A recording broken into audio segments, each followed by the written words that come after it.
How's it going, Talk Forest TV? My name is Jack, and welcome to my slightly brighter review for the, well, very dull Birmingham game. So yes, I have now got a ring light and tripod behind my camera, so I can now be a bit more brighter and hands-free. So yeah, that was one of my Christmas presents. Just quickly, hope you had a brilliant Christmas. Yeah, so what do we make of that game then? It was very dull, like I said in the intro. Not much really to talk home about, write home about, sorry. But yeah, I think look at the positives. Another point on the board, a clean sheet. Figueiredo came in for NBC and looked pretty decent. Didn't really have much to do, but still did what he needed to do. All right, to the standard you kind of expect for a game like that.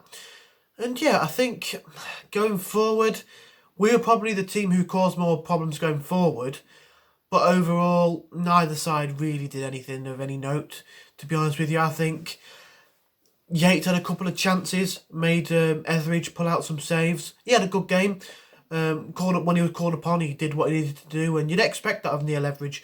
You know, he was in the Premiership a couple of years ago with Cardiff, and you know he's a very good goalkeeper for this level. And Birmingham have got themselves very good GK in the form of Neil Etheridge there. But yeah, I think you look at it, and Birmingham were probably trying to settle for a 0-0. They would go down quite easily under challenges, and the physios would come rushing on, and they didn't really cause us many problems going forward. They had one or two chances where Sam had to pull out a save, but other than that, not really too much. I think overall it was probably 0-0 was probably the fair result. If you look at it, a man of the match, Etheridge has a big shout for that. For Forest, Cafu tried to make a few things happen. I don't know. You can't really. You're gonna have to say Etheridge, I think. That's not. I don't know. Mighton looked good. I'd say Cafu for us was probably man of the match. But yeah, it was really difficult to really take things out of that game and talk about it because it was such a poor game. Really, I think we really need to go back to the training ground and look at ways of maybe trying to break down a team like Birmingham who's set up to try and. They looked like they were there for a point, and we know from Karanka before he likes to set his team up with a solid, similar formation to us. So it was probably a clash of styles, really. Both teams being the more pragmatic side, and both teams getting a clean sheet, which both managers will probably be really pleased with. But yeah, we look on to the Stoke game now. Be interesting to see how things look for that one. I'd like to see Embissoe back in the side. Not sure why he was put on the bench. He looked really good in the last two games, but I don't know, Houghton probably had a reason for it. So yeah, I'd like to see him back on it, but I'll get more into that one probably tomorrow or Monday when I do my preview for that one. But yeah, overall, decent, positive point, I suppose you could say. A clean sheet, which we, have got 2 clean sheets in 3 games now, which is a positive, definitely a positive. If we're not scoring so many goals, making sure we keep clean sheets is the way we're going to get stuff out of the game. And I think that's sort of the thing that Houghton looks for. He likes to try and get his team to get the point or get the clean sheet first before going forward, should I say.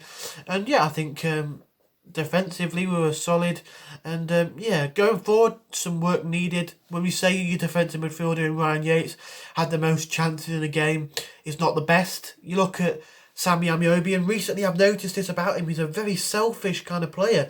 Like, he'll get on the ball outside the box and there's chances to play it down the line or chances to chip it into the box, and he'll have a shot which, there's better chances on. There's better, if he plays a ball, there's a better opportunity for the goal to be scored, a more, higher percentage. And football's quite a percentage-based game, and if you can have that 10% extra, 20% extra chance of scoring, go for it. You play the pass.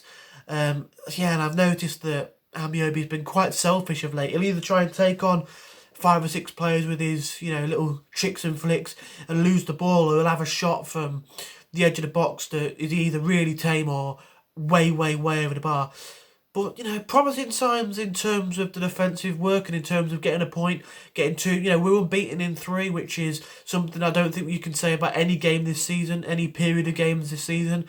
So it's positive. I think we go into the Stoke game, we've got to excise some demons in terms of their game at the end of the season. We really need to try and I want to say get our own back, because we were beaten fair and square, but we need to try and beat Stoke and really make it 4 unbeaten. If we can make it 4 unbeaten, whether it's a point or 3 points, that's still positive. We need 3 points to help us move forward in the league. But if we can go 4 games without a loss, that would be huge for us. But yeah, I think overall, going forward, it was poor. Both sides really lacked creativity or lacked a bit of tempo. It was a really flat game. The defences didn't have too much to do, but when they had stuff to do, they did it well. And I said to my dad, it would probably be a mistake that caused a goal, and neither side really made any mistakes. It was quite a safe performance on both sides. So yeah, I'll take it. I said, I was talking to myself before the game earlier on today, and I said that I'll take a point, and we got a point. So yeah. If you did enjoy, hit the like button. Let me know what you think of my new lighting. I think it's pretty cool. I'm quite happy with myself and my Christmas present there. So yeah, if you did enjoy, smash the like button, subscribe to Talk 5 TV if you are new around here, and come on, you Reds.